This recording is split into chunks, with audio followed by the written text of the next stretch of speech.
So last week we completed chapter 1, and primarily it was the various reasons. It was setting the context for the fight.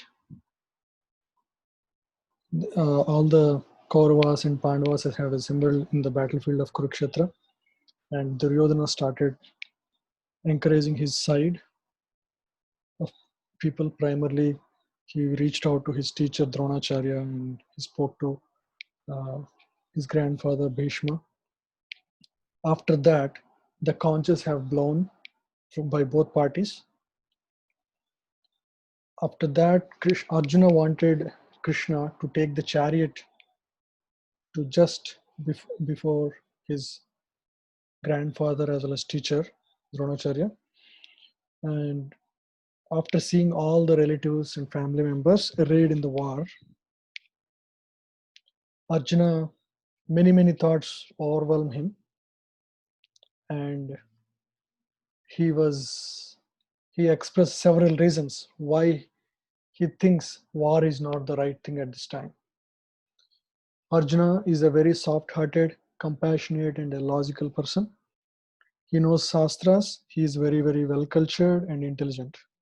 So, because of all these qualities, his heart breaks when he sees his friends and relatives ready to fight at this time. So, he gives several reasons, starting with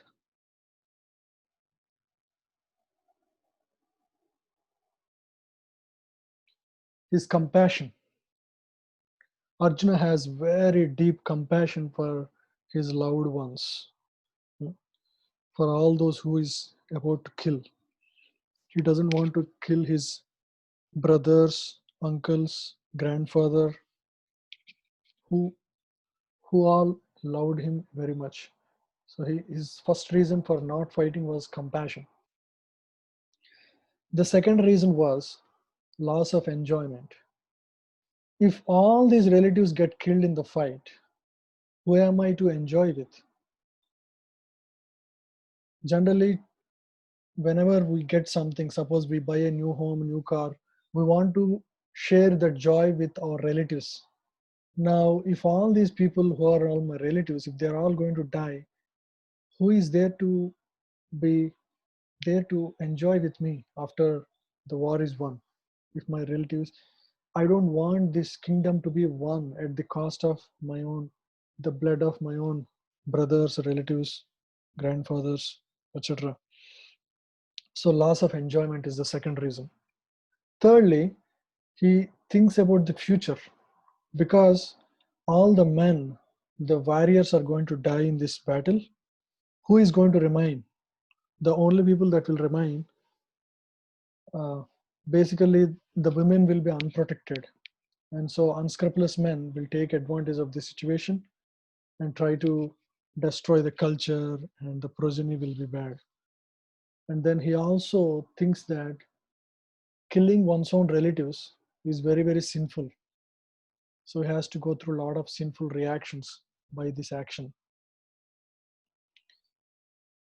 So the fear of sinful reactions is another reason he does not want to participate in this war. So these are the main reasons that he has shared in the first chapter. Now moving on to the second chapter. So the second chapter, we will today discuss verse number 1 to 10. That's the first section. It has 5 sections. So in this first section, Arjuna will further share his doubts, and ultimately he will surrender to Krishna. That's when the Gita begins. The teachings of Krishna begins with next class, which is 2:11. So let's start with the verses of today. This chapter is titled as Contents of Gita Summarized, because Krishna gives overall instructions in the initial instructions to Krishna. And so Acharyas have titled this chapter as Contents of Gita Summarized, because Krishna gives the entire summary of everything, and all the further chapters are expansion of these concepts again.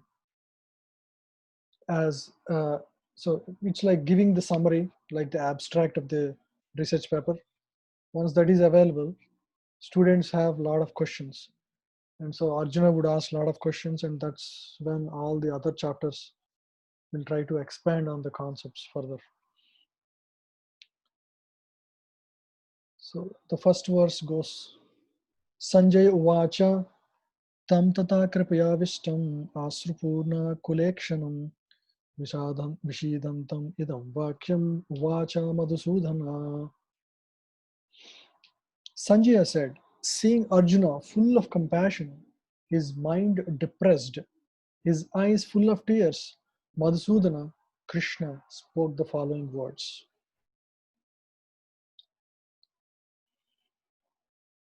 Sanjaya said, is Sanjaya speaking to Dhritarashtra.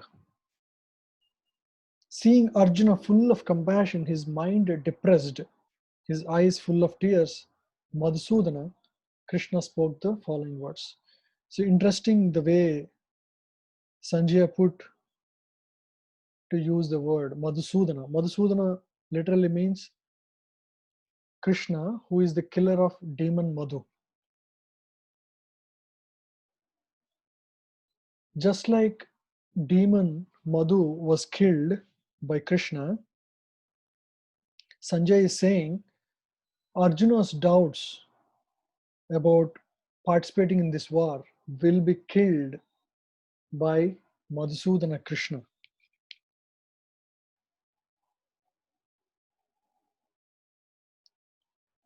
Purport says, material compassion, lamentation, and tears are all signs of ignorance of the real self. Because Arjuna is lamenting for the bodies of the relatives. One should not basically give up his duties for the sake of uh, material compassion. Compassion for the eternal soul is the self-realization. The word Madhusudana is significant in this verse. Lord Krishna killed the demon Madhu. Now Arjuna wanted Krishna to kill the demon of misunderstanding that had overtaken him in the discharge of his duty. Yeah. So Prabhupada gives here the example of compassion for the dress of a drowning man. If suppose a person is drowning in the waters, he is just drowning in the waters. Does it help if one saves his dress instead of the person? It does not. So similarly, compassion that Arjuna is showing for the body of these relatives is also meaningless.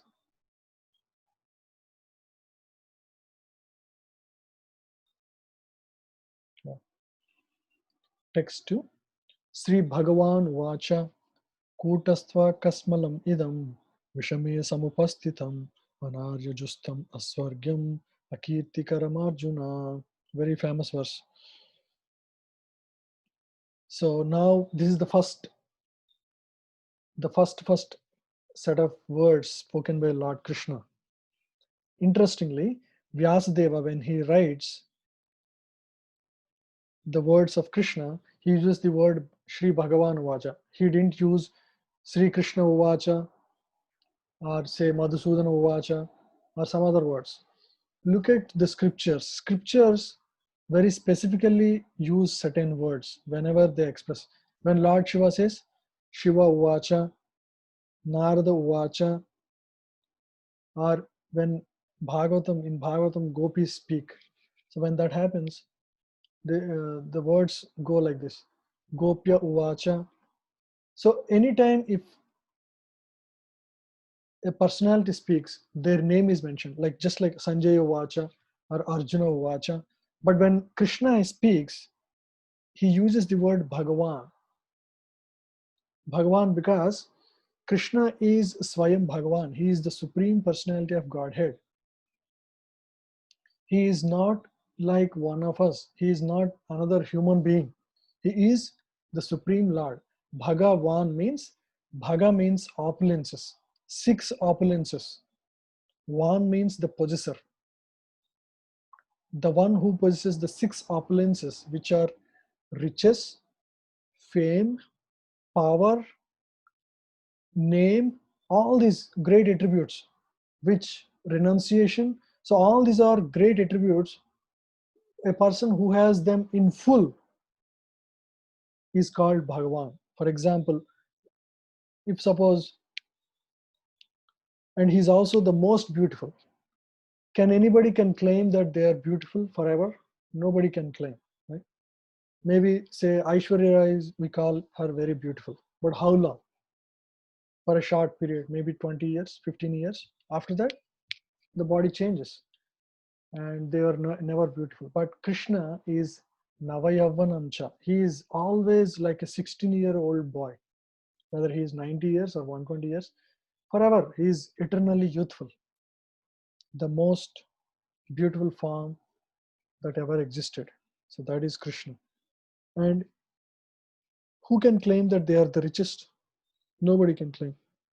If, say, Bill Gates or Jeff Bezos is there, they can claim to be rich for a period of time. And how much they can possess? They are not the richest. They are not richer than the country itself. They possess something. But just by being possessor of one of these attributes, like somebody is very beautiful, they become very famous. Somebody is very, very rich, they become famous. But Krishna is the source of everything. So he is the richest of everything because he is the source of everything that exists. So naturally he becomes the richest of all, and he possesses that eternally. For example, wealth always transfers. Now today, previously Bill Gates was the richest. Now he is not the richest. So after a decade or so, some new people will come up again. Everything, wealth changes from hands to hand. But Krishna is someone who has the possession of everything that exists forever, eternally. That's why, so if by one of these characteristics one becomes very famous, imagine Lord is the possessor of everything, all these six opulences eternally. So how great he must be. So he says, after hearing all the words of Arjuna in the first chapter as well as the first verse in the second chapter, Krishna says, the Supreme Personality of Godhead, my dear Arjuna, how have these impurities come upon you? Kasmalam means impurities, dirtiness. They are not at all befitting a man who knows the value of life. They lead not to higher planets but to infamy. One of the Arjuna's argument was that if I kill my own relatives, I am going to go to hell because of the sinful reactions. But here, Krishna is countering that, saying that actually by not fighting in this war, you are actually going to get infamy. Later on, when people hear, hey, Arjuna, after coming to the battlefield and everybody arrayed, he just ran away from the battlefield. He didn't fight. He went to forest, because he can't rule anymore in the country because he was not given any kingdom. He has to go to forest as a mendicant. If somebody says like that, it's going to lead to infamy. Arjuna, Krishna says, and because you have given up your duty, you are a warrior, and your dharma is to fight when the time arises. People in the latter times, they think Arjuna was a coward. He ran away out of fear. They don't consider, oh, you're magnanimous, you're so kind. Why did you run away? No, no, nobody considers like that. Everybody, you will actually end up with infamy. And because you have given up your dharma, you are not going to go to higher planets actually. You are going to go to lower planets. They're not at all befitting a man who knows the value of life. Aryan. Aryan is the word used for that. Anarya means person who do not know the value of life. So you are not going to get, you are not neither going to get Swarga, higher planets, nor fame. Neither, none of that is going to come to you by running away from the fight.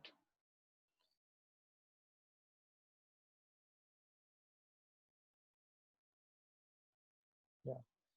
So here Prabhupada in the purport, he explains about the word Bhagavan in a little more detail. In the Srimad Bhagavatam, first canto, second chapter, 11th verse, the conception of absolute truth is explained. Vananti tattvavidas tattvam yajnanamadvayam brahmeti paramatmeti bhagavan iti sabjate. It's a very interesting concept. I hope all of you carefully hear this.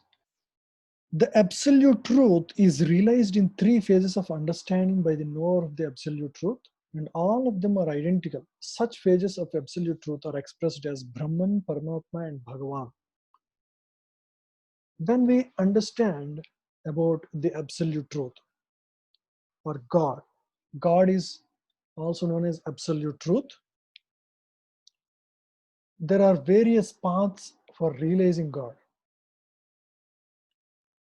and the realizations that happen are of three kinds. Primarily, there are three kinds of self-realization one gets. One is called Brahman realization, Brahman. The second is called Paramatma, Paramatmeti, Paramatma realization. And the third is called Bhagavan realization. These are three levels of realization one can get. Primarily, the people, the practitioners of yoga, on the path of jnana, jnana yoga. Jnana yoga is the path in which one tries to acquire knowledge about what is the truth in this world. So on the path of jnana, the jnanis ultimately realize the supreme truth. The supreme absolute truth is Brahman. What is Brahman? Brahman is the absolute pure consciousness that is all pervading effulgence that exists beyond the material realm. It's the existence of pure consciousness. It is also the energy of the Supreme Lord. We'll discuss that in a second. So this is the first kind of realization, Brahman realization. If you want to note it down, you can note down. This is a very important point. Brahman realization is the first, is one kind of realization, the self-realization. It is attained primarily by jnanis. And the second kind of realization is called Paramatma realization. Paramatma realization means realization of the source of all energies. Paramatma exists within everything. Andantarastha paramanu chayantarastham govindamadi purusham tamaham bhajami. Brahma Samhita, the prayers of Brahma to Lord Krishna, they speak about the how Lord exists within, God exists within every atom and in between the atoms. Just like in this entire universe is lighted up by one bulb called sun, similarly, our entire body is lighted up by one Paramatma. So Paramatma exists within everything. Even take an ant, take an insect, take a microbe, in everything there is Paramatma that guides that Jiva. Everything that is having life has Paramatma in it. So this realization, God as the source that exists within you or within everything that exists, is called Paramatma realization. And who realizes this? The person who realizes this is called a yogi. By the practice of Ashtanga Yoga, Anima, there are several stages of Ashtanga Yoga, 8-path system, yoga system. So Ashtanga yogis realize the supreme absolute truth as the Paramatma that exists within everything, the supreme blissful God that exists within every living entity, every jiva. That is realized by yogis. And thirdly, the realization of the Bhagavan, the personality of God, is realized by bhaktas, the devotees of the Lord.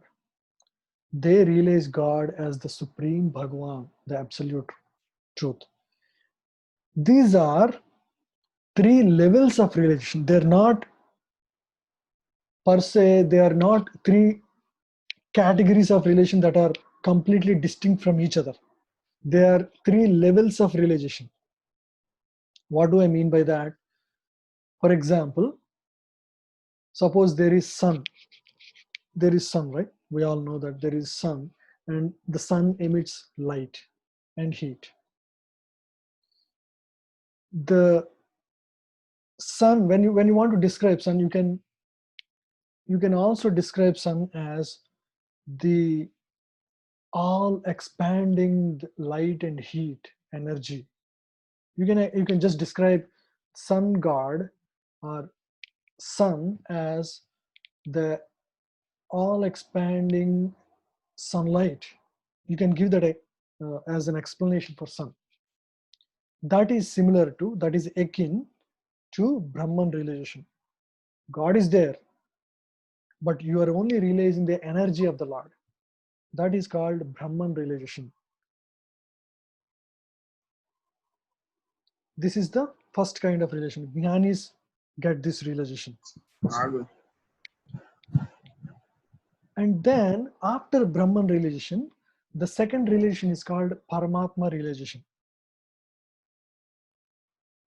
This is like, the sun is not just the source of all the energy that we are observing outside of us. This energy is actually sourced in that disk called sun. That is the source of all this light. So this, the Gnani only realizes the ever expanding energy of the Lord, the Brahman aspect. But a yogi, Paramatma relation, in Paramatma relation, a yogi not only sees this ever expanding energy of the Lord, he also understands the source of that energy. Just like we don't just deal with, okay, here is the sunlight, it's all expanding, all pervasive. The yogi also realizes actually this energy is coming from that source, sun, that is standing as a disk in the sky.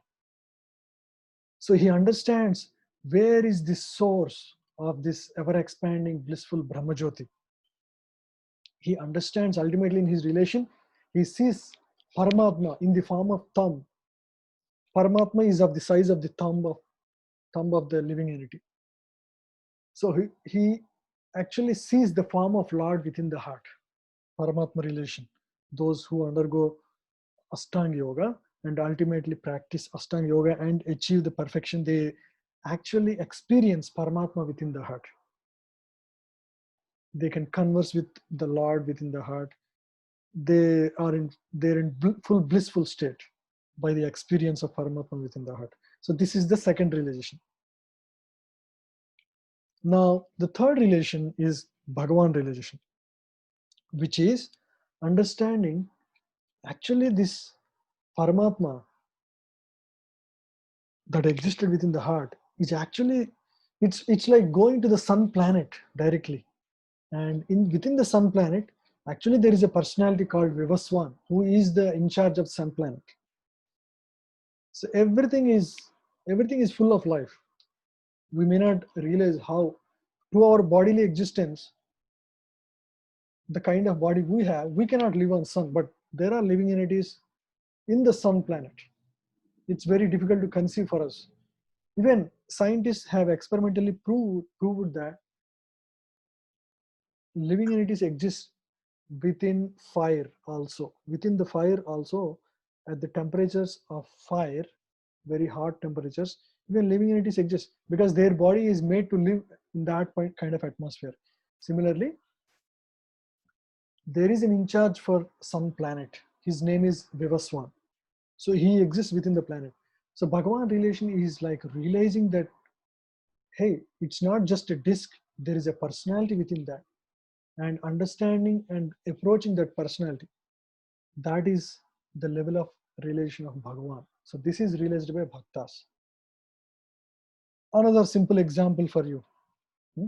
Suppose your mother, or you say your wife, is cooking nice gulab jamun. Okay, you can all easily relate to this.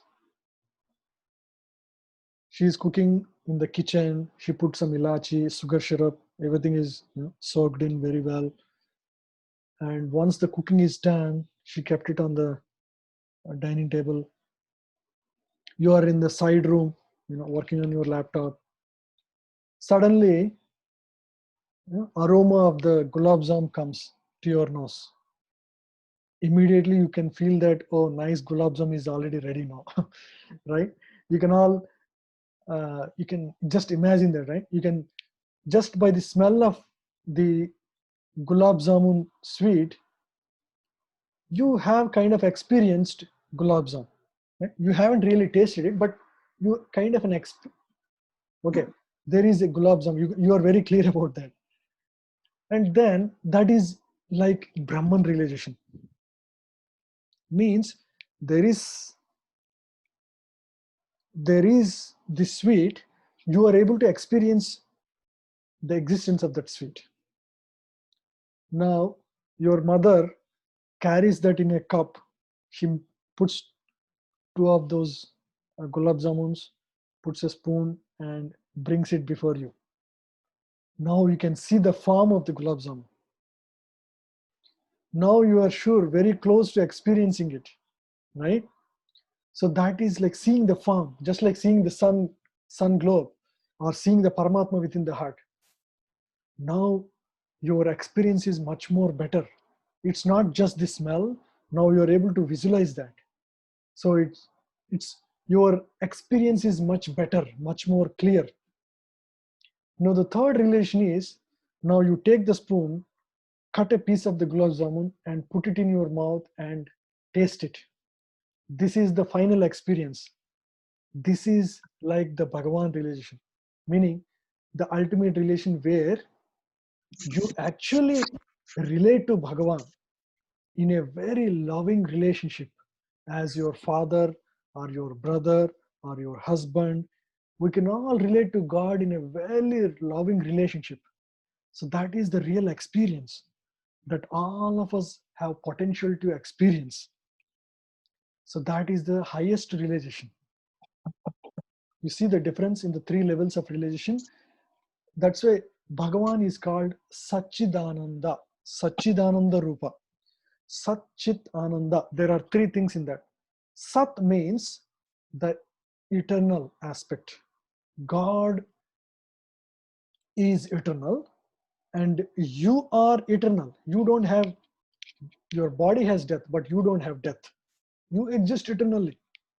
You become poor or doesn't matter. This life is a flash in the eternal existence of your soul. This life is just a speck. It's just a flash. It has nothing to do with your long-term existence. So when you realize your eternality of existence, that is called realizing the Sat aspect. Brahman realized people are the jnanis. Only when your realization stops at the realization of the eternality of your existence, that is called Brahman realization. Now I'm introducing a different concept. These are three levels. I'm giving different examples, and when your realization stops at realizing Brahman, it's called Brahman realization. Now you further expand and realize the chit aspect of God. Okay. Now the second level of realizing God is Paramatma realization. Sat is the first aspect, the eternality of existence. Now the second aspect is the knowledge. knowledge that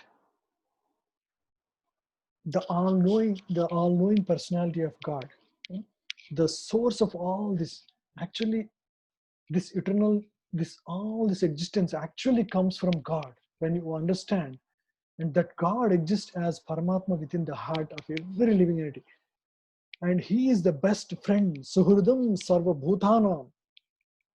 In future, Krishna says that He is the Suhrida. Suhrida means the best well-wishing person. Sarva Bhutana means every jiva that exists within this world or Vaikunta, everywhere. He is the Suhrida, the best well-wisher, and the personality that accompanies you everywhere, the Paramatma within your heart. When one realizes that He is the source of all the existence, that is the realizing the second aspect, Sat and Chit. So the the yogis, the people who practice Ashtanga Yoga, they realize Sat and Chit aspect of God. Sat means the realization of the eternality of God. Chit means realization of the supreme energy of the Supreme Lord. Sorry, Chit means knowledge. Knowledge that actually all this is coming from Paramatma, God. Paramatma that exists within the heart of every jiva. Just like understanding, okay, all this sunlight comes from sun, and that is the sun. That disk I see there up in the sky, that is the sun. So you understand the source of all the energy. So that is called Paramatma relation, and the yogis realize up to this level. And the final aspect is Bhagavan realization, which is actually realizing this sun is not just a disk, lifeless disk. Actually, it is a planet, the most effulgent planet within the universe. And there is a in charge for this person, for this planet, called Vivaswan. And actually, we'll learn in the future that this Bhagavad Gita was spoken to Vivaswan first, before even Arjuna, millions of years ago. Realizing actually the aspect that God exists as this personality within this planetary, within this sun, and relating to that. Actually, when you relate to God in a very loving relationship, we all can relate to God. We can all speak to God, but we are not ready right now. For example, you may want to. If I ask any of you, can you invite the president to your home, or say prime minister to your home? We cannot, because we need to have certain relationship, isn't it? So when we develop relationship with God, which we all can do, when we do that, that is called yoga. Yoga means ultimately connecting jiva with Paramatma. When we do that, that's when we can experience the bliss aspect. Satchit Ananda. Ananda is the highest aspect. Sat is great. Brahman relation by Jnanis is great. But that's not as great as realizing Paramatma. Paramatma relation is great. Knowing the source of all the energies, the Paramatma within the heart is great. But that's not as great as realizing Bhagavan. Bhagavan is Satchidananda Vigraha. When we understand and relate to Bhagavan in a very loving relationship, that becomes the most blissful state of existence for Jiva. So this is the highest realization one can get to. So these are the three levels of realization one can aspire for. So we keep hearing about self-realization in different terms. Like somebody says, you merge into God. When they say that, that's actually referring to Brahman realization. Merging into God is not a great way of realizing God, by the way. And Paramatma relation is the second level of relation, means seeing the Paramatma within the heart, the within our heart, there are two things. One is the jiva, the soul, and there is also Paramatma, which is a separate entity that exists within our heart. So realizing that personality is called Paramatma relation. So these people experience Sat and Chit aspects of God. And ultimately, the Bhaktas realize Bhagavan aspect, which includes Sat, Chit as well as Ananda. Brahman relation also gives eternal bliss. It's also eternal bliss. But in calculation, Paramatma relation is considered 1,000 times, no, Brahman relation is considered 1,000 times better than the highest happiness in the material existence. In the material existence, if suppose you are happy for whatever reasons that you are uh, yeah, like you achieved a Wimbledon title or something, you feel so happy, right? Or you became the richest person or whatever, right? The happiness of that, if you quantify that and multiply it with 1,000 times, that is considered the happiness of Brahman realization. Now, multiply with that with 1,000 times is the happiness of Paramatma realization. And multiply that with 1,000,000 times, that is considered the happiness of Bhagavan realization. So this is varying degrees of happiness. Each of them are great in their own respect, but this is what the scriptures say. You can understand, you can read this purport. I'll share, you all have the access to vedabase.io, Bhagavad Gita. So in Prabhupada explains very nicely the same concepts I shared with you. What is Bhagavan? Why we consider Krishna as Bhagavan? I already shared a lot of slokas. Here are a couple of examples again. This is spoken by Lord Brahma in Brahma Samhita. Brahma Samhita means a prayer. Brahma, when he was given the duty to create, he first meditates on the Lord.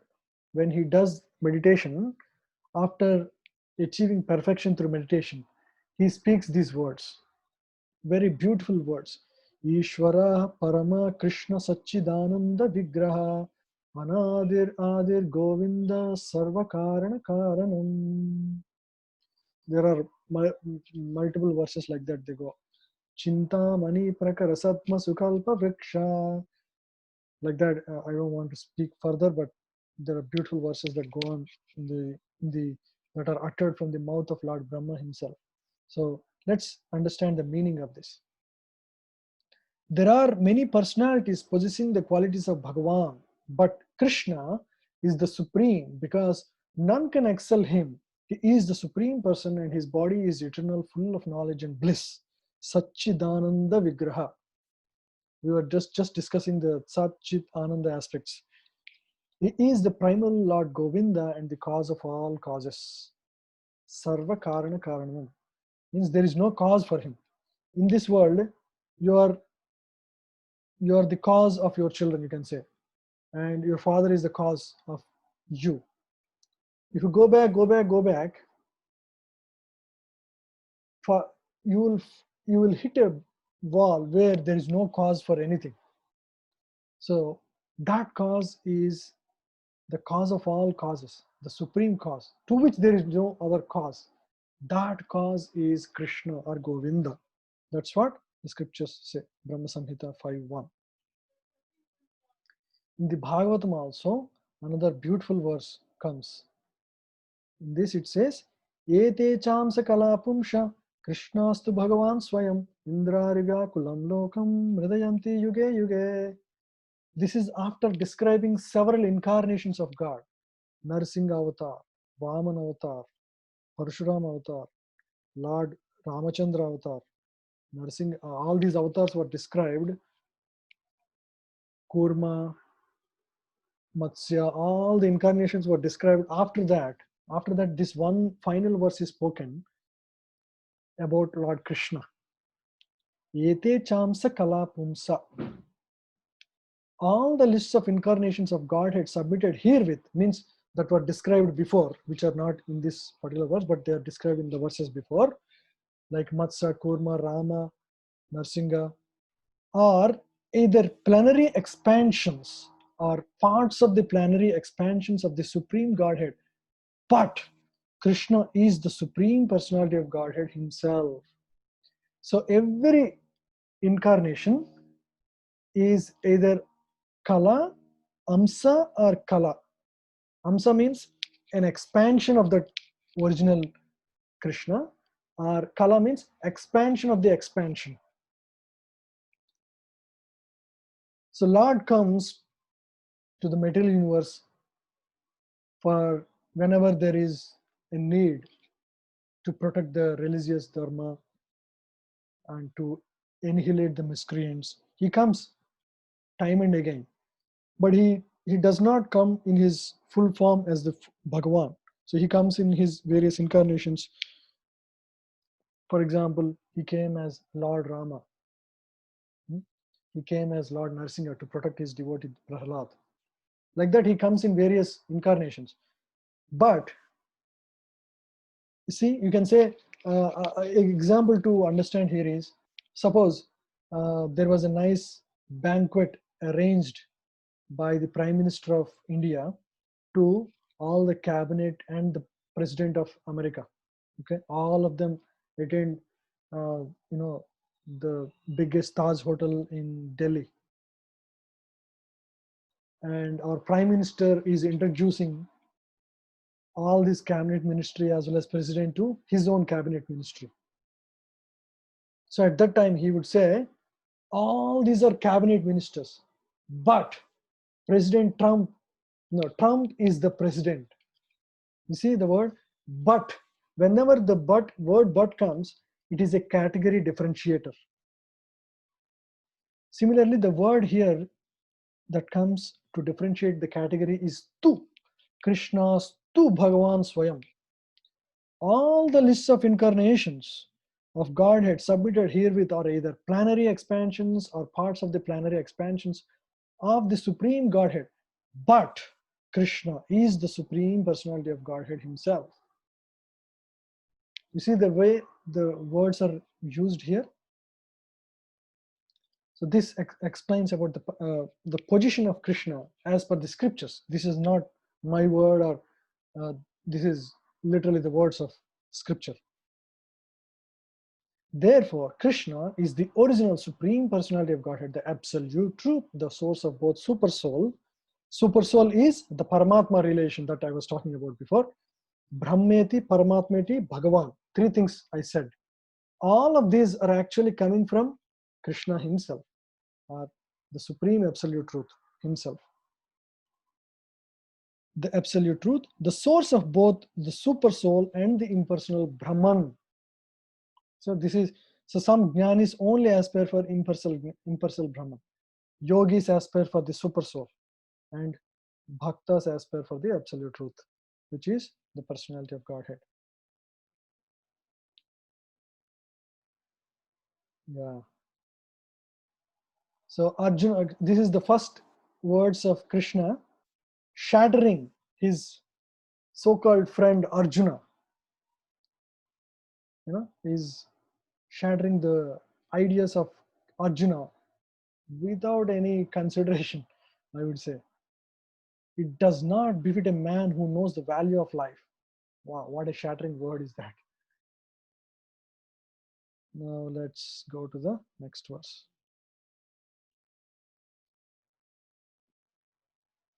Krishna further speaks. Klaibhyam smagama parda naitatvayi upapadyate kshudram hridaya daubhalyam tyaktva toshita parantapa. O son of Pritha, do not yield to this degrading impotence. Klaibhyam. Klaibhyam means impotent, a person who is powerless, impotent. It does not become you. O Arjuna, this is not the Arjuna I know, the great valiant fighter. Who is this Arjuna? I can't even understand. Give up such petty weakness of heart and arise, O chastiser of enemy. Parantapa. Parantapa is a word because Arjuna was never defeated in war. He's a very valiant fighter.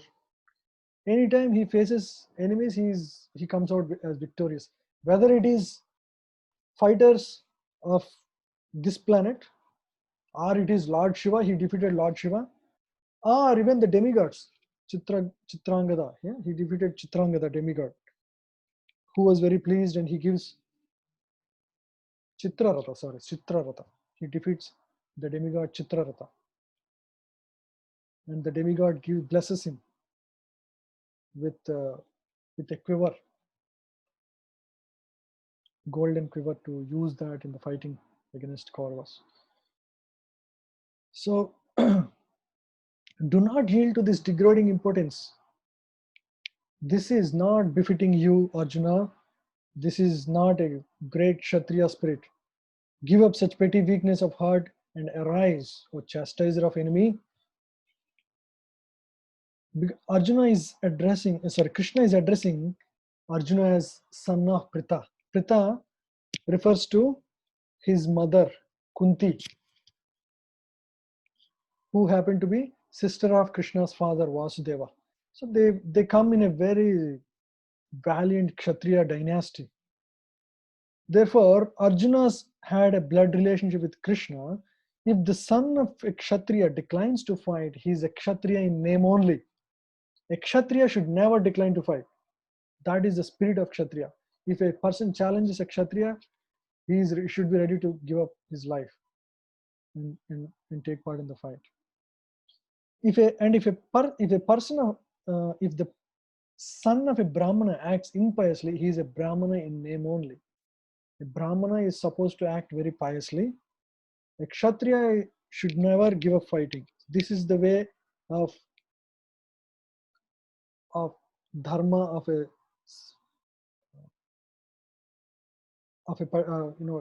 whether Brahmanas, Kshatriyas, each of them have their own dharmas. One should act according to one's own dharma.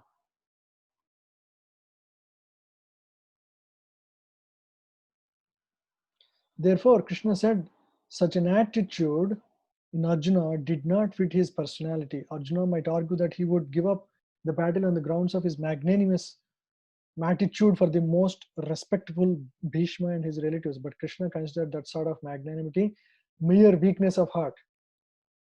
Such a false magnanimity was not approved by any authority. Therefore, such magnanimity or so-called non-violence should be given up by the persons like Arjuna under the direct guidance of Krishna.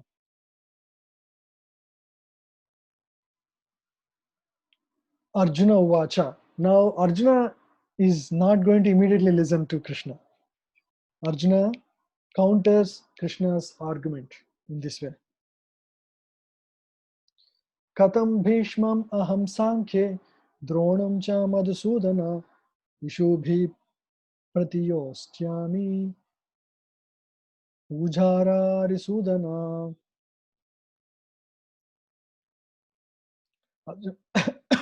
Arjuna said, O killer of enemies, O killer of Arisudana means killer of enemies. Madhusudana means killer of demon Madhu. O killer of enemies, O killer of Madhu, how can I counterattack with arrows in battle men like Bhishma and Drona who are worthy of my worship? Now Arjuna is countering, saying that I'm not trying to give up my fighting out of cowardness or out of weak-heartedness. It's actually strong-heartedness. I'm actually foreseeing what is coming up in the future. How can I kill in the Vedic culture? Whenever you meet your elderly, like your uncle or your father or your mother, immediately you bow down and take their blessing. That is the culture of India. That's the culture of India originally. Even now, many people follow that. Not everyone, because of the influence of Western culture. But that is the culture of in the Vedic times. And even if even if they speak harshly, the elderly men speak harshly, one should tolerate, one should not rebuke, one should not act out of anger in such situation. If the culture is that one should not even counter in words, how can I counter personalities who are so loving to me, like Bhishma Dev and my most respected teacher who taught me all that I know today, like Dronacharya? How can I kill them? How can I attack them? How can I use my arrows against them? Oh Madhusudana, you are a killer of your enemies. Did you kill your uh, did you ever think of killing your grandfather Ugrasena, or did you ever think of killing uh, your brothers or your own relatives? Your situation is different. You are always killed your demons, Krishna. But in my situation, I have to fight my worshipable teacher, my worshipable grandfather. As per our culture, we should not even offer words countering them. How can I kill them? It does not it does not sound logical to me. It does not sound cultural to me. It does not sound meaningful to me. Arjuna is agitated.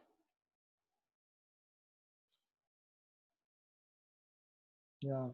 Respectable superiors like Bhishma, the grandfather, and the Dronacharya, the teacher, are always worshipable. Even if they attack, they should not be counterattacked. It is general ethic that superiors are not to be offered even a verbal fight.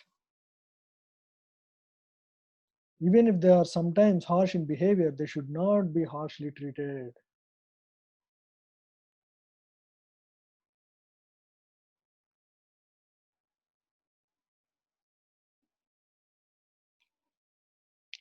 Guru nahatva hi mahanubhavan Sreyo bhontum bhaikshyam api haloke hartarthakamamstu gurums ihaiva bhunji abhogan rudira pradigdham.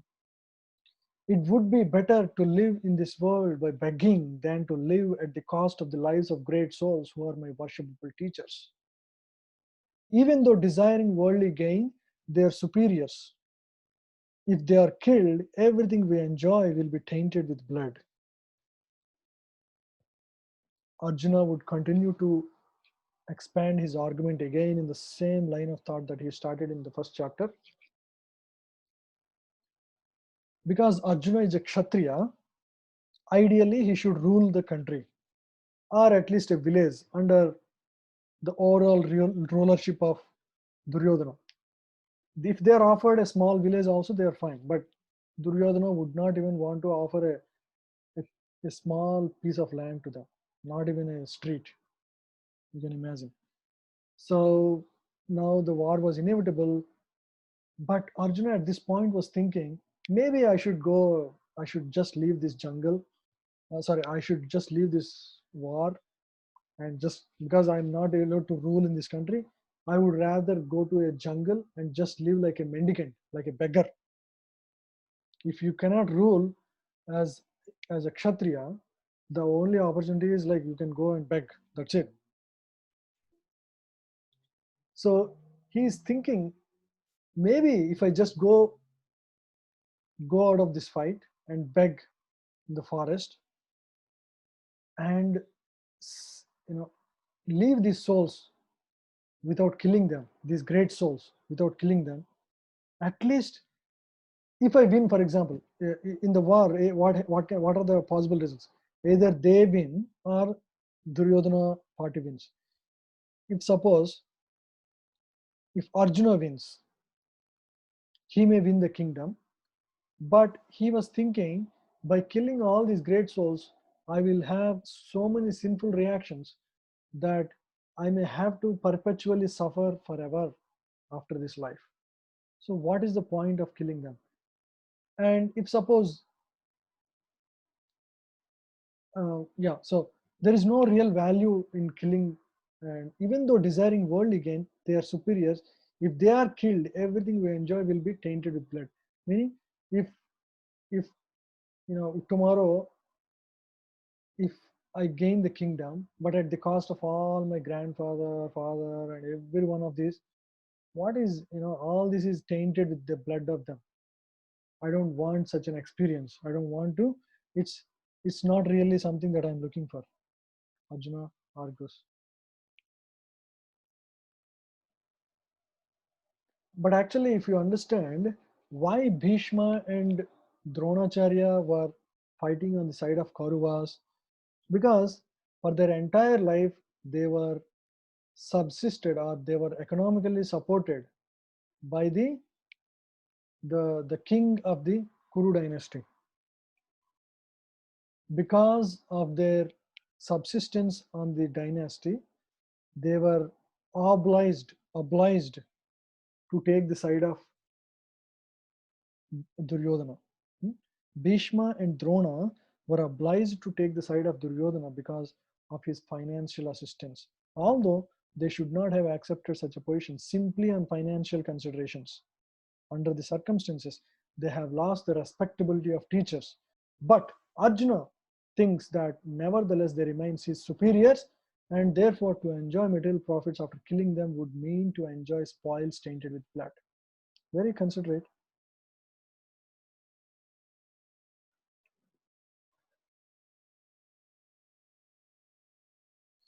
न चैतद्विद्मः कतरान्नगरीयो यद्वा जयेम यदि वा न जायेयो जन्मेव हत्वा न जिजीविषमास्तेव स्थिताः प्रमुखे Dhartarashtra. Now do we know which is better, conquering them or being conquered by them? If we kill the sons of Dhritarashtra, we should not care to live. Yet they're now standing before us on the battlefield. Now Arjuna is totally confused. Nor do we know which is better. He's including Krishna also in the party of confusion. He's saying, we don't know whether conquering them or being conquered by them. What is right? I'm confused totally. If we kill the sons of Dhritarashtra, we should not care to live. What is the point of living after that? Yet, they are now standing before us on the battlefield. I have no clarity on what to do. Imagine he is intelligent, compassionate, very well educated, cultured Arjuna. With all these good qualities, he is not able to make a decision at this point in time.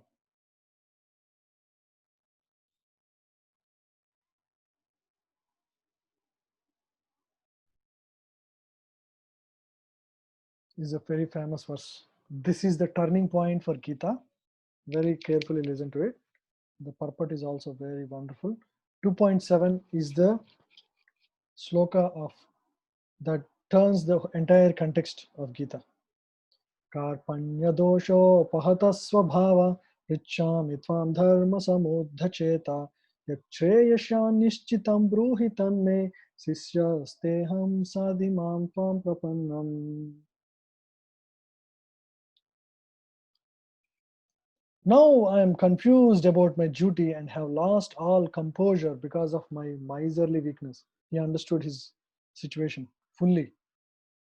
In this condition, I am asking you to tell me for certain what is best for me.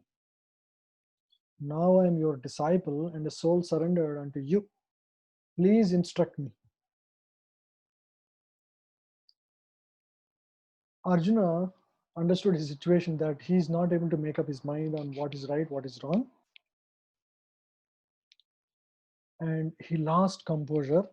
He does not know what to do.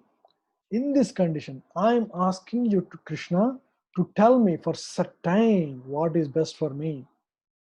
Now I don't want to decide for myself. Whatever you say, Krishna, I'm just going to hear. Now I am your disciple and a soul surrendered unto you. I want to take, so far we are treating each other as a friend or or a loving friend. But now onwards, I don't want to be in that relationship with you. I want to become your disciple. I want to become Sisyasteham. Sadhimam tvam prapannam. I surrender unto you. I take your shelter. He knows. He does. Uh, he knows the nature of Krishna, the greatness of Krishna. Even though he treats him like his own friend, sometimes it is mentioned that in the 11th chapter of Gita also he speaks. Arjuna says, sometimes I would call you by name. Hey Krishna, hey Govinda, hey Murali, hey Murari. And sometimes he uses, because it's a friendly relationship between Arjuna and Krishna, they were relating like just like your own friend. After seeing Vishwarupa of Krishna, Arjuna gets a little bit shocked by the greatness of Krishna and says, "Oh Krishna, I have treated you just like my own friend. Sometimes using single, not even respecting you. Huh? I was just using like another another of my brother or another of my friend. Please forgive me for all the uh, things that I have done to you in my in my lack of respect for you in many situations in the past." So like that, here now he understands that Krishna can dispel his doubts. So he's saying, "I am your disciple and a soul surrendered unto you. Please instruct me." Now the student is ready. So this is the way a student, if he relates to the teacher, that's when he learns the lessons. Just like if you want to plant a if you want to plant a sapling, you need the land to be very fertile. If suppose the land is not fertile, it's like a rocky surface. Can you plant? Can you plant the sapling and will it survive? It does not. So similarly, when our heart is ready to absorb the message of God, huh, message of message of Gita, then we can learn it thoroughly. So now Arjuna is very clear. He is not able to make up his mind on what to do next. So he just surrendered to Krishna fully without any considerations on his own side. He does not want to think anymore. Just want to take whatever instruction Krishna gives, I'll just follow. That is the way of relating with a teacher, with a spiritual master especially.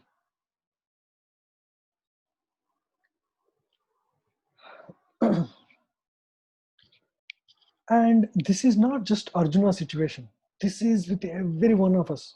All of us go through lot of complexities, complex situations in life. Because this material world, in this material existence, we call Mother Nature, but Mother Nature gives us enough trouble per se. The troubles that a jiva goes through in this world are of three categories. One is called Adi Adhyatmika. The troubles are called in Sanskrit klashas, klasha, K-L-E-S-H-A, klasha. So there are three categories of clash a jiva goes through in this world. Adhyatmika. Troubles or clashes caused by one's own body and mind. Secondly, Adi Bhautika Klesha. Adi Bhautika means miseries caused by other living entities. Thirdly, Adi Dhaivika, miseries caused by nature. Adi Dhaivika. Now, for some examples, miseries caused by for the Adhyatmika. Atmika means self. Adhyatmika, miseries caused by one's own body and mind. For example, you cut your finger, it's a misery. Or you get fever, or you're depressed because you didn't get promotion, or somebody hurt you with harsh words. It happens with everyone. Nobody is exclusive, isn't it? Misery is caused by one's own mind. You got the exam result and you failed in the exam, for example, right? um, it's misery is caused by one's own body and mind. Nobody can say they never faced it. Adhyatmika kleshas are always there for us. And then adi adi bhautika kleshas. Misery is caused by other living entities. It could be mosquito, it could be your boss, or it could be your in-laws, or it could be um, your president, it could be anybody, or your colleagues, or your manager. Other living entities often cause miseries to us, isn't it? All of us have gone through that. So adi bhautika, and then adi dhaivika. Misery is caused by nature. Suddenly from nowhere came coronavirus. There are earthquakes, tsunamis. Right now there is some great tsunami coming up, I think, in Texas or somewhere. So always nature causes so many miseries to the living entities. So all these, so jiva in this existence always goes through one or the other, right? Suddenly you have a boil on the skin. You think that, oh, if only this boil gets cured, I will be happy. But after the boil is cured, your car tire gets damaged. Ah, only if only this car gets fixed, or maybe I should buy a new car. You think that that is over, and then suddenly dollar value goes down. Another problem, and then suddenly somebody loses job. Another problem. So life is a problem after problem. It could be either adhyatmika or adidhaivika or adibhautika, but doesn't matter. Every day, everyone has to fight out all these situations. So, and besides that, there are real problems of life, right? The real problems, it's not explained here. There are real problem means a problem that is common to all, no one wants, nobody can avoid. We should first define what's a real problem. It's a problem that is, suppose toothache could be a problem for you, but for a dentist that is a solution, right? So it's not a real problem. A real problem is a problem that is common to all. It is there for you, it is there for me, it is there for president, it is there for Bill Gates. Everybody should have that problem. Common to all. No one wants it. Nobody wants that problem. It's not that I got toothache means somebody is happy, he's getting a paid bill. You know? The doctor is getting, or a pharmacist is getting medicines to sell. No, it is nobody wants that problem. And unfortunately, nobody can avoid it also. Then that fits the problem of a, that fits the definition of a real problem. Now, can anybody say anything that is a real problem that you can think of? Anybody can, or you can unmute yourself and answer it. Diseases Disease, yes, Sagar, nice, Prabhu. Thank you. and No, death. death, yes. Nobody wants death, isn't it? Nobody wants death, but everyone has to go through that. So, a person in knowledge understands, in Bhagavad Gita will speak that Janma Mrichu Jara Vyadi Dukkha Doshanu Darshanam, means one who understands Janma, birth. Birth in this world is the source of all the problems. If that is not there, you have no other problems. Janma Mrichu, death. Death is a real problem. Nobody wants, nobody can avoid, and common to all. Birth, death, old age. Nobody wants to become old.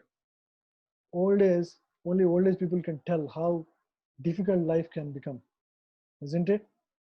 It's so difficult. You are dependent on so many things.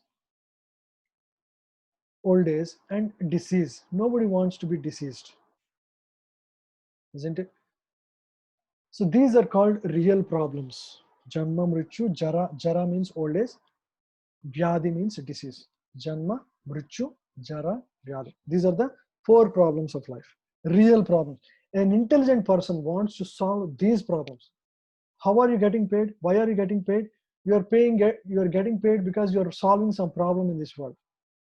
You could be a driver solving the problem of driving for some people, or you could be an engineer solving the problem of nature, engineering in nature, or a scientist researching a problem.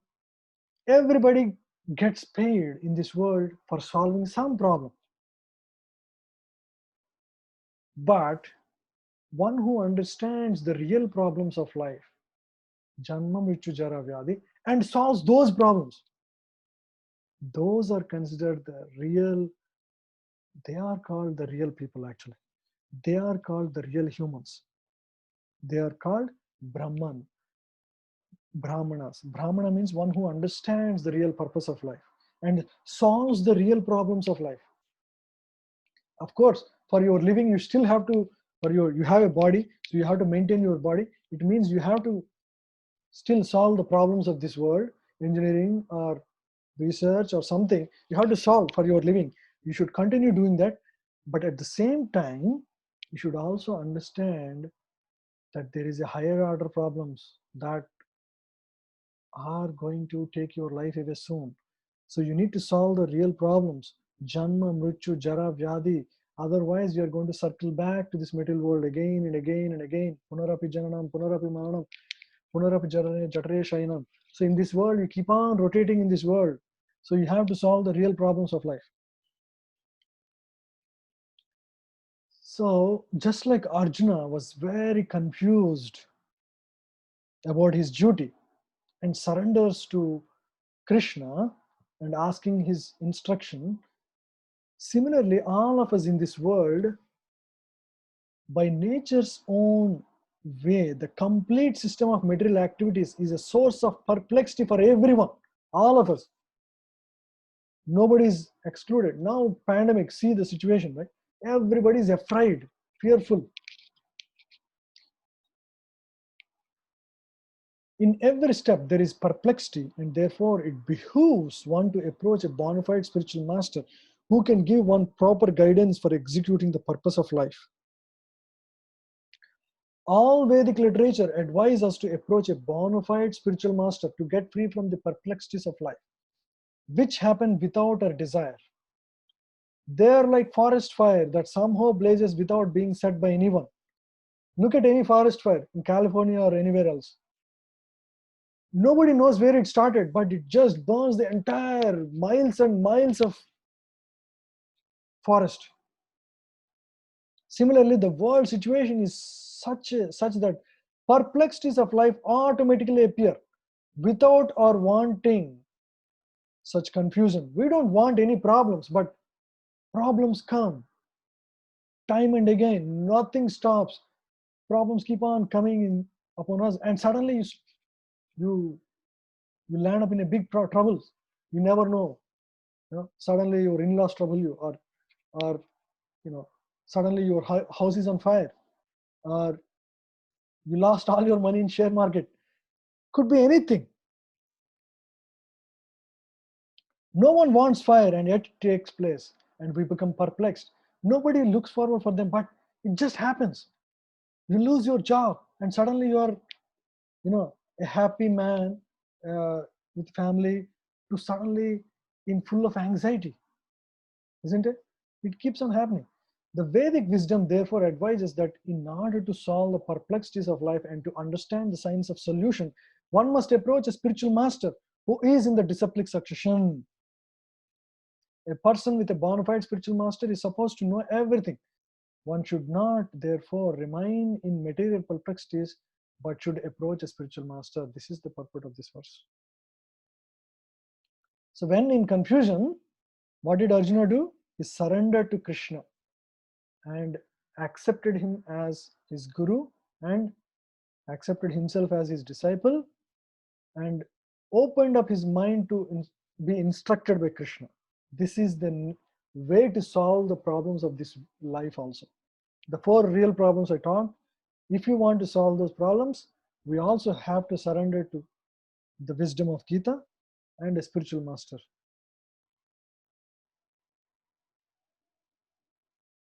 It's a beautiful purport. You should all read this seventh verse at home. I will not read fully because of the time constraint. Yeah, we should not remain like a miserly man. It's another very interesting line here. He is a miserly man who does not solve the problems of life as a human and who thus quits this world like cats and dogs without understanding the science of self-realization. It's a very powerful statement from Brihad Aranyaka Upanishad. It's an Upanishad statement. What does it say? He is a miserly man. A miserly man is a person who does not, he has, suppose a person, he had crores of rupees, but when time comes, when his son goes for education, he does not spend money at all. He lives like a beggar, he does not eat well. He has all the money, but he does not want to spend. What is the use of having all that money? It's simply useless, right? All that wealth that he has is simply useless. Similarly, a person who has this form of human being, this is a very special human form. In this form, you can realize God and solve the problems of life forever, eternally, for once for all. But unfortunately, if somebody does not solve the problems of life and quits this world like cats and dogs without understanding the science of self-realization or self-realize himself, then his life is wasted. What is the difference between cat and dog and this person who quits his life without realizing the potential of his life? The opposite word is Brahmana. Brahmana means one who is intelligent enough to utilize this body to solve the problems of life. Brahmana is not a person who is a son or a daughter of a Brahmana. No, that is the foolish understanding. That's what the caste Brahmana speak. Brahmana is all of you because you're all seeking after absolute truth. You're all Brahmanas, real Brahmanas. Whether one accepts a person with a janya, those are not real Brahmanas. They are just, Purohits or Brahma Bandhus. If they're not inquiring about God and trying to realize God, they're not real Brahmanas. Real Brahmanas are those who actually utilize this human form to solve the real problems of life. Janma, Mrityu, Jara, Vyadi. If they are not solving, they are not Brahmanas. They are called Kripanas, miserly men. Kripana. Sorry. Yeah, Kripana. So that's why I spoke this before. Vedanta Sutra is the summary of all the Vedic wisdom. The first aphorism or the sutra of Vedanta Sutra is Athato Brahma Jignasa. Athato, now that you have a human form, understand the purpose of life, understand the absolute truth. Before this, you have a form of a dog, cat, or a snake, or a tree, or a fish.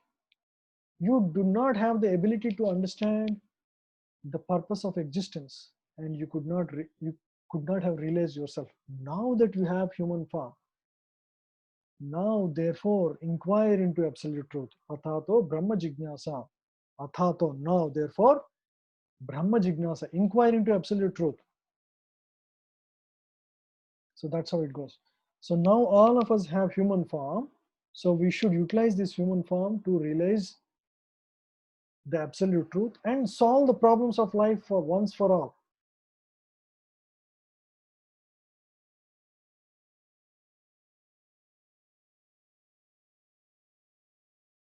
Yeah, see, there's further explanation of Kripana.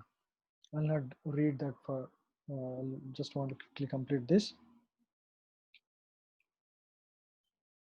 I'll not read this verse, I'll just directly. I can find no means to drive away this grief which is drying up my senses. I will not be able to dispel it even if I win a prosperous, unrivaled kingdom on earth with sovereignty like the demigods in heaven. So Arjuna is further speaking about his desirelessness to fight. He is so renounced, you can see. I can find no means to drive away this grief which is drying up my senses. He needs help at this point. He was so down, he was so disappointed, he was so depressed, he was so despondent, he was just helpless. The greatest fighter in the world is down in heart, completely down. He has no will to fight at all. I will not be able to dispel it, even if I win a prosperous, unrivaled kingdom on earth with sovereignty like the demigods in heaven. Even if I win the entire kingdom with nobody to oppose me, unrivaled kingdom and sovereignty or independentness like the demigods in heaven, he does not want. He was so renounced in heart.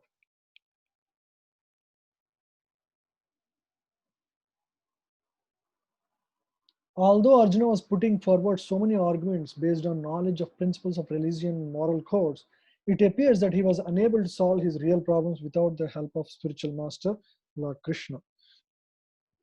He could understand that his so-called knowledge was useless in driving away his problems, which were drying up his whole existence, and it was impossible for him to solve such perplexities without the help of a spiritual master like Lord Krishna.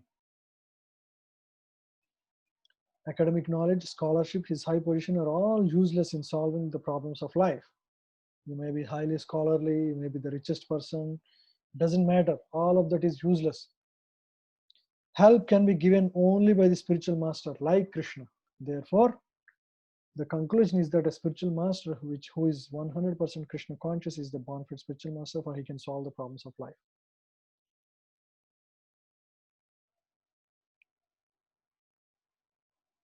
Yeah. Here it says, the problems of material existence, birth, old age, disease, and death cannot be counteracted by accumulation of wealth and economic development. In many parts of the world, there are states which are replete with all facilities of life, which are full of wealth and economically developed. Yet the problems of material existence are still present. They are seeking peace in different ways, but they can achieve real happiness only if they consult Krishna or Bhagavad Gita and Srimad Bhagavatam, which constitute the science of Krishna. Through the bona fide representatives of Krishna, the Krishna consciousness.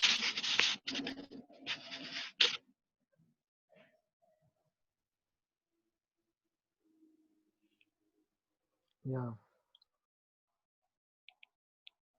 So therefore, if we want to curb lamentation for good, then we have to take shelter of Krishna as Arjuna is seeking to do. So Arjuna asked Krishna to solve his problems definitely, and that is the way of Krishna consciousness. Sanjaya uvacha evam vuktva hrishikesham godakesha param tapa mayotsa iti govindam uktva tushnim bhubuhavaha. Sanjaya said, having thus spoken, Arjuna, the chastiser of enemies, Parantapa, told Krishna, Govinda, I shall not fight, and fell silent. Now he finally gave up completely. Oh, Govinda, I am not going to fight. The interesting words are used here. Gudakesha is in reference to Arjuna, one who conquers sleep. Arjuna would not sleep sometimes completely. He's a conqueror of sleep. And Parantapa is another usage of for Arjuna. Parantapa means a conqueror of enemies, chastiser of enemies. Yeah, and Sanjaya says Rishikesham, referring to Krishna. Rishikesham means one who is the master of senses. Now Arjuna's senses have dried up completely. He was completely in a depressed state of mind. Because Krishna is the controller of senses, he is the controller of everything, and he is also controller of the senses. Sanjay is saying, having thus spoken, Arjuna, chastiser of enemies, told Krishna, Govinda, I shall not fight, and fell silent, and he is looking for answers from Krishna. Basically, he wants his senses to be reinstated in their right state by Hrishikesham, Krishna, the controller of the senses. When these words were spoken by Sanjaya, that Arjuna finally gave up, Dhritarashtra becomes very happy. Oh, the war ended without even beginning. It was a very interesting uh, dynamics that played out towards the beginning of the war. Dhritarashtra might become very happy, just by seeing the state of Arjuna at this point. But Sanjaya, in his words, is very much referring to Arjuna as one who is submitting to Krishna, and is saying, "Oh, Dhritarashtra, do not be so happy. Your Arjuna is a chastiser of enemies. It's just temporarily he was a little bit overcome by emotions at this point. He will come back and fight." He is referring indirectly. Sanjay is referring indirectly to Arjuna as the chastiser of enemies. Dhritarashtra, don't be too happy because Arjuna fell silent and surrendered. He is surrendering to Krishna, and Krishna will inspire him back to fight. And Arjuna is a chastiser of enemies. Be aware. Dhritarashtra must have been very glad to understand that Arjuna was not going to fight and was instead leaving the battlefield for the begging profession. But Sanjay has disappointed him again in relating that Arjuna was competent to kill his enemies, Parantapa. Although Arjuna was for the time being overwhelmed with false grief due to family affection, he surrendered to Krishna, the supreme spiritual master, as a disciple. This indicated that he would soon be free from the false lamentation resulting from family affection and would be enlightened with perfect knowledge of self-realization or Krishna consciousness, and would then surely fight. Thus, Dhritarashtra's joy would be frustrated, since Arjuna would be enlightened by Krishna and would fight to the end. Tamuvacha Hrishikesha Prahasan Iva Bharata Senayor Ubhayo Madhye Vishidantam Idam Vacha. O descendant of Bharata, at that time Krishna, smiling in the midst of both the armies, spoke the following words to the grief-stricken Arjuna. Now, in the previously, Krishna spoke one line, two lines, chastising Arjuna. Hey, Kusmalam, Kismalam, how have such impurities have come in your heart? It does not become you. He spoke like that in the previous verses. Now he is speaking. Now, the turn of events happened that Arjuna, who is his friend in general reference, now becomes his student or a disciple. So to that effect, Krishna smiles at the change of events, at the change of situation of Arjuna. So he was in the midst of the army, spoke the following words to the grief-stricken Arjuna. So he just smiles, and immediately he again becomes very grave, because that's how the relation between a spiritual master and disciple is. The talk was going to be going on between intimate friends, namely Hrishikesha and Gudakesha. Hrishikesha refers to Krishna, Gudakesha refers to Arjuna. As friends, both of them were on the same level, but one of them voluntarily became a student of the other, Arjuna. Krishna was smiling because a friend had chosen to become a disciple. As Lord of all, he is always in the superior position as the master of everyone. And yet, the Lord agrees to be a friend, a son, or a lover for a devotee who wants him to be in such a role. But when he was accepted as the master, he at once assumed the role and talked with the disciple like the master, with gravity as it is required. It appears that the talk between master and the disciple was openly exchanged in the presence of both armies, so that all were benefited. So the talks of Bhagavad Gita are not for particular person, society, or community, but they are for all. Friends or enemies are equally entitled to hear them. The knowledge of Gita is for everyone. So we will end the discussion here. We completed up to verse number 10 today. So next verse onwards, Krishna speaks. Beautiful verses.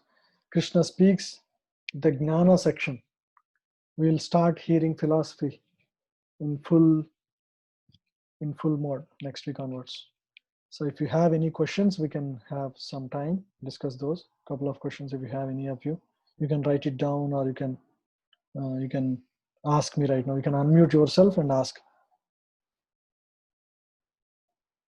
And also, before the questions, last week we had about 15 people, 15 students joined the class, and we actually went over each of you, and each of you have introduced your name, from where you are joining, and what inspired you to learn Gita. I think the devotees who missed last week, they have attended. Some of you have attended who missed last week. If you can speak just your name, who haven't introduced last week, just your name and where you are from and what you are inspired about learning Gita. What inspired you to learn Gita? If you can unmute yourself, those who haven't been there last week. Ashwini, were you there last week? Ashwini Mataji? Ashwin Joshi? Sorry, Ashwin Joshi. Yeah, I was there. You were there, right? Okay. Yeah. Why don't you, whoever were not there, can you just unmute yourself? Renuka Mataji, were you there last week? I think you are not there, right?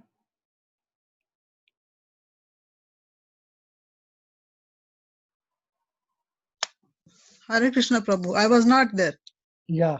Can you introduce your name and just where you are from and what inspired you to learn? In like 1 or 2 lines. Hare Krishna, everybody. I'm Renuka Sudhakar. I'm from Hyderabad. Hare Krishna.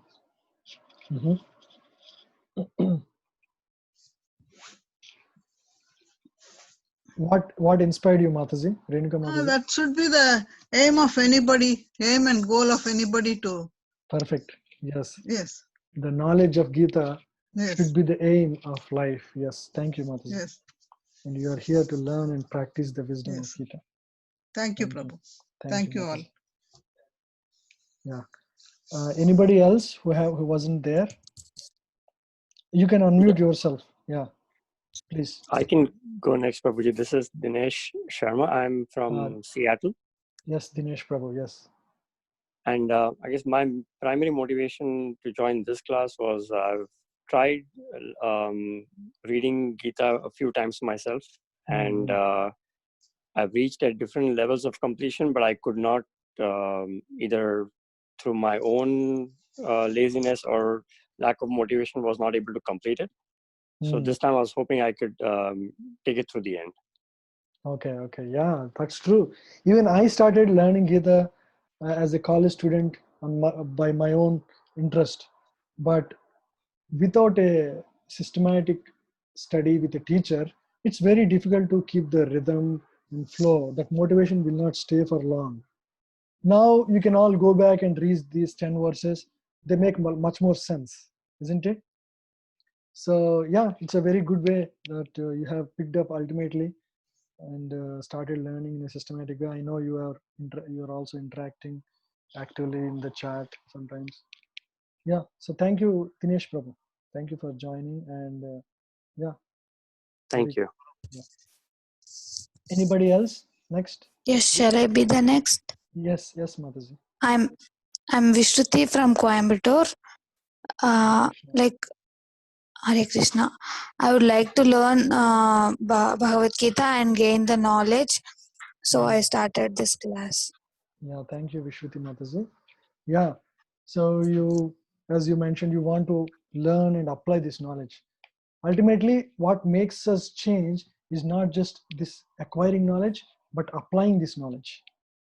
And that happens over a period of time. As you learn slowly, you start seeing everything through the wisdom of Gita. It's called Sastra Chakshu. Sastra Chakshu means right now our vision is material towards the world. The way we see everything is way different. It's called material vision. But when you learn the wisdom of Gita, you start seeing through the wisdom of Gita everything.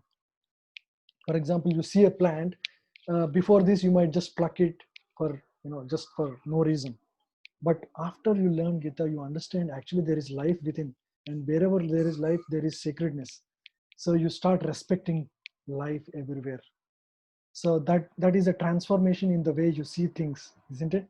So your vision towards things, events, and people, these three things change. What are the three things? You can write it down.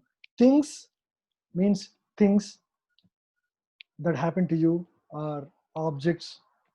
Events means sometimes there will be happiness, sometimes miseries, right?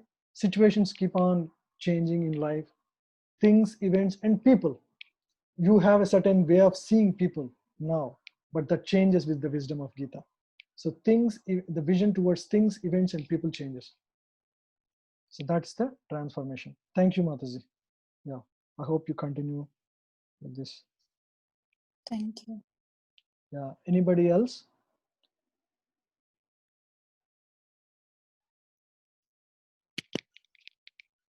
Viru, you want to introduce?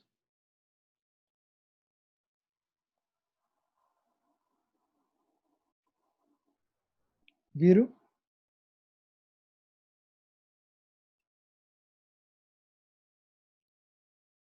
Okay. Anybody else? I think most of you have introduced last week.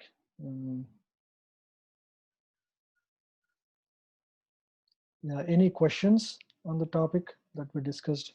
Anything that is not very clear or? Right. Venkatesh, I was missing due to some calls. One thing you explained regarding Brahman and some other two. You were explaining about three, Brahman and other ones. Paramatma and Bhagavan.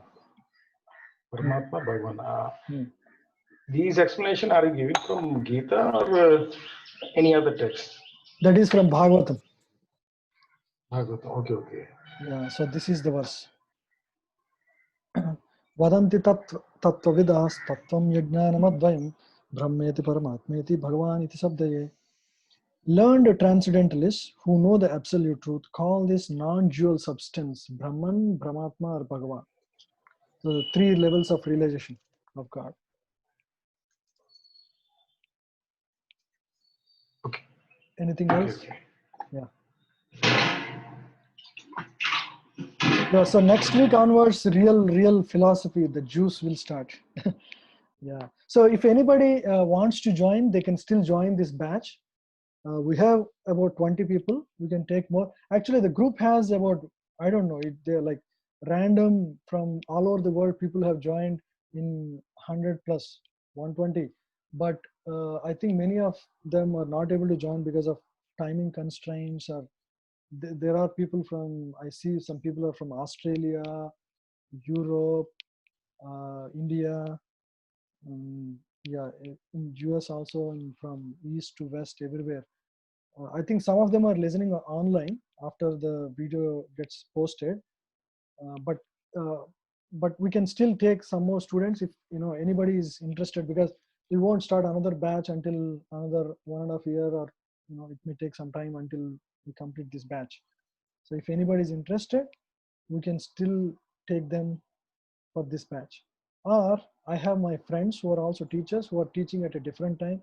If this time doesn't suit, I can add you to another batch also, if for any reason this doesn't work for you. Not for you, I mean anybody else who is interested in learning Gita. Okay, so you can let your friends know about this, so they can take advantage of this knowledge. If you have no other questions, we will end the class here. Prabhuji, regarding this Sanjaya, so how come he has such immense power that he can see what is happening in the battlefield? Yes, Sagar Prabhu. Sanjaya was given this specific power by his spiritual master, Vyasadeva. So Vyasadeva was his teacher. Vyasadeva, who is the author of all the scriptures, he has given this specific vision because he is with Dhritarashtra, and he has to be there with him, and Dhritarashtra cannot directly watch it. He is blind by birth. Actually, Lord Krishna promised Dhritarashtra, if you want to see the war, you can see, I can give you the eyes. Dhritarashtra said, no, I don't want to see. If my sons die, I can't see that. And so he was not awarded that. But ultimately, Sanjaya was awarded by his teacher. It is Durdrishti. Just like by mechanical means, we're able to tap the waves and are able to display in our televisions. That is a gross science. In the Vedic times, there were subtle sciences. The sciences are all very subtle. For example, there are Vimanas described in Bhagavatam as well as Ramayana, Pushpak Viman by Ravana. They were controlled by mantras. They were controlled at a subtle level. Sorry, there is siren here. Just like there are physical science to control things in the gross way, there is subtle science beyond our direct perception that was controlled in the Vedic times through mantras and tantras. That was not possible nowadays because of the ability of people. People were more gross now. This age is called Kali Yuga. People are far less capable. Even now there are yogis that have immense powers. They come during this what is that called, Kumbh Mela. They come from various places. Yeah. So there are some sages of 600 years, 500 years old. They look like young people, and there are yogis who can become smaller than small. It's called Lagima. And Prapti means one. If you want a fruit from Kajur from Rajasthan, they can make it appear. It's called Prapti Siddhi. Anybody can achieve that through practice. Just like you gain engineering abilities through the practice, through study of engineering subject over a period of time, through the practice of yogic mystic siddhis, you can also achieve that powers.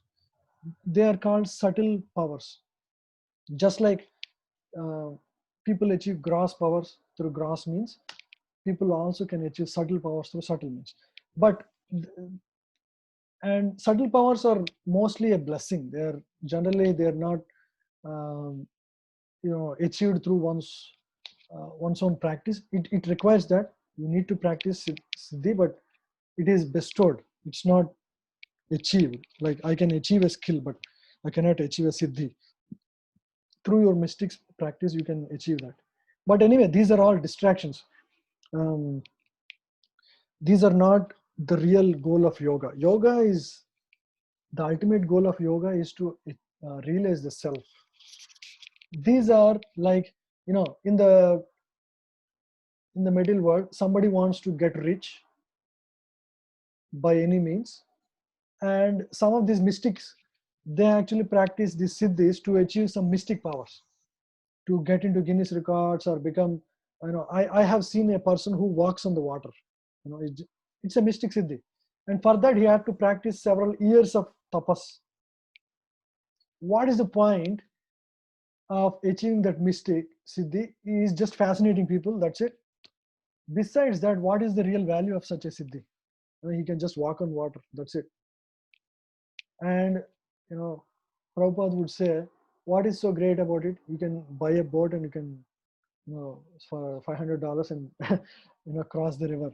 What's the point in achieving such mystic siddhis? They're all fascinators. Even there are people now, even Himalayas, they do a lot of this. They practice siddhis and achieve this. Siddhis are special powers given to those. It's primarily to reduce your material stress. The siddha, some siddhas, they don't need to eat food. They can live without eating food at all. I have seen one time such a yogi. He doesn't need to eat food at all. And why they are given? It's just like, suppose you become an IAS officer, you will be given a servant and a car by government, so that your some of the material problems are solved for you. They are not there for you. The assistant would get you vegetables, he would clean the home. You can focus on real problems. You can solve problems for the entire district, right? You are given that power so that you can focus on the higher things. So similarly, siddhis were given to people who practice this, so that they can focus on self-realization without less distraction. And I have to arrange for my food, I have to cook, I have to do all of this. All that strain is taken away from them. They're naturally energetic, and they just focus on meditation throughout their day and night, right? So that's the kind of purpose for why these siddhis exist, are given to people. But to specifically answer your question, actually Sanjay was awarded by his spiritual master that power. Just like that power, as I said, it's a subtle power. It's no different than our having a television, and that is a gross science, and this is a subtle science. We'll learn about subtle science in future chapters. We'll learn about, there are a lot of things to learn about that science and how that works. So this is called mechanistic arrangement. The world that we see, where the science, the way that works, this is called gross mechanistic science. The science of Vedic times is very subtle science. Brahmastra, it can shoot the person. It can only kill the person who is targeted. It does not destroy anything. If you blast an atom bomb, it destroys. It's a very gross weapon. But in the Vedic times, the weapons are very specific.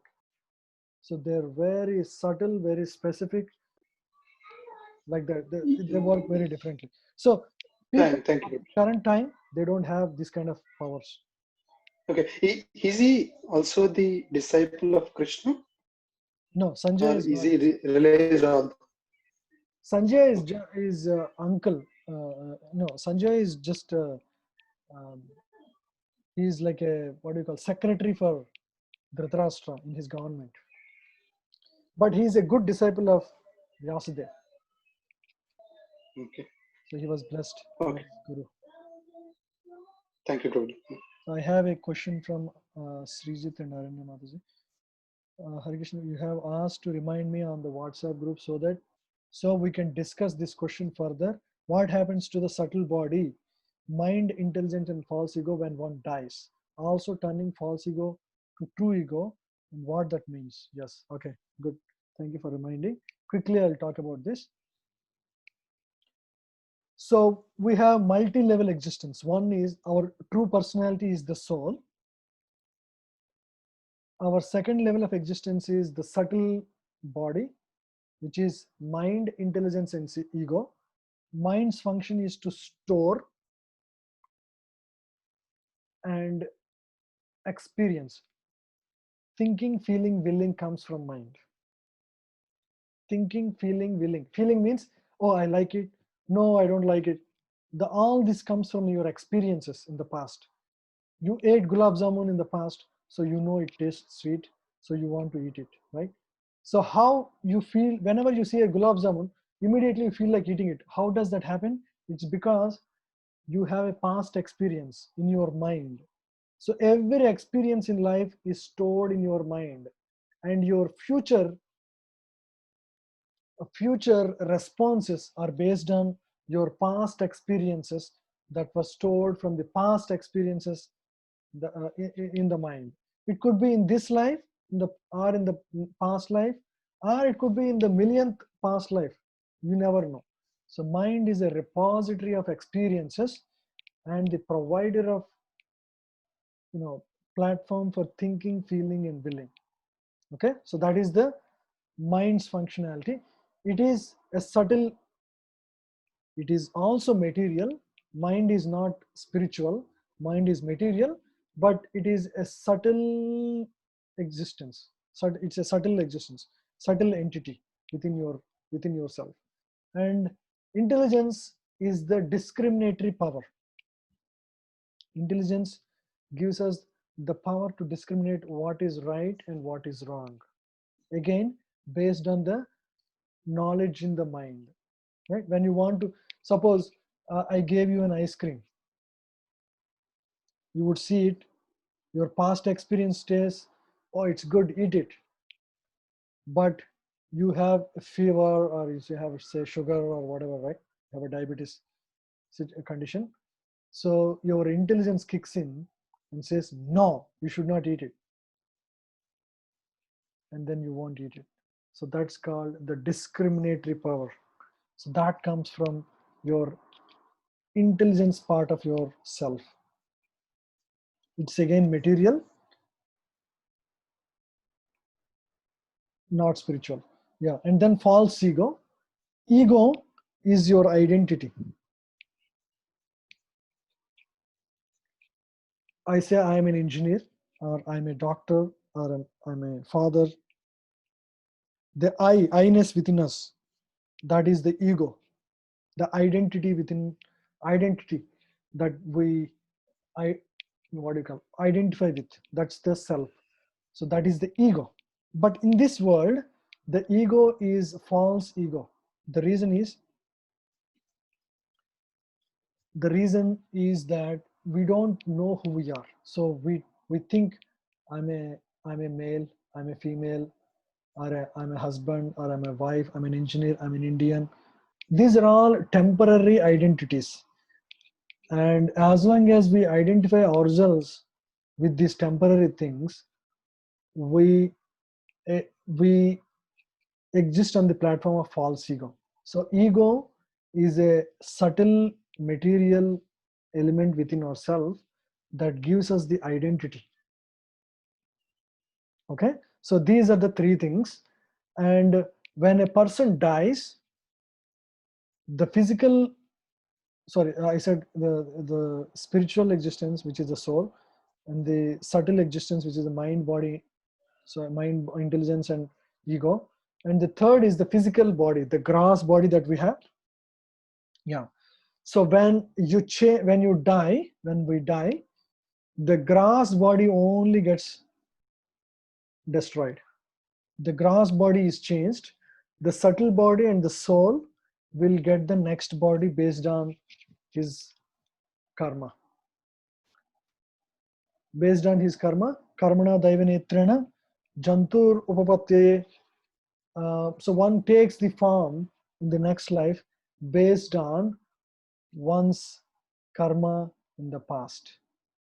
And if he has done away with all the unwanted things in the mind and ego, he completely dilutes his subtle body, then he does not need to take another physical body within this world. He can go back to God or self-realize completely. Self-realization is when you dilute the false ego and convert it into true ego. True ego is to understand that we are not this physical body, we are spiritual in nature, and relate to, exist in that platform completely. That happens when we completely purify ourselves. That is living on the true ego platform. Okay, so that happens when we purify ourselves. fully. So the whole path of yoga is to convert our false ego into true ego and purify our mind. Our mind is repository of all unwanted things right now. Unwanted, they're called anardhas. So when we clean our mind and intelligence and offer our ego completely in the shelter of God, then we realize ourselves fully, and we don't have to take birth again in this world. So I think it's almost 7. We can discuss this further if you have further questions on this next time. Okay, so we will end the class. Thank you all very much. You can all read the verses. I will share this this link. Yeah, if you have any question, you can post on the WhatsApp group, or or you can personally post to me on the WhatsApp message. Okay, yeah. So we'll end the class here. Thank you all very much for joining. See you all. Hare Krishna, Mataji. Thank you, Prabhuji. Hare Krishna. Hare Krishna, Shivani.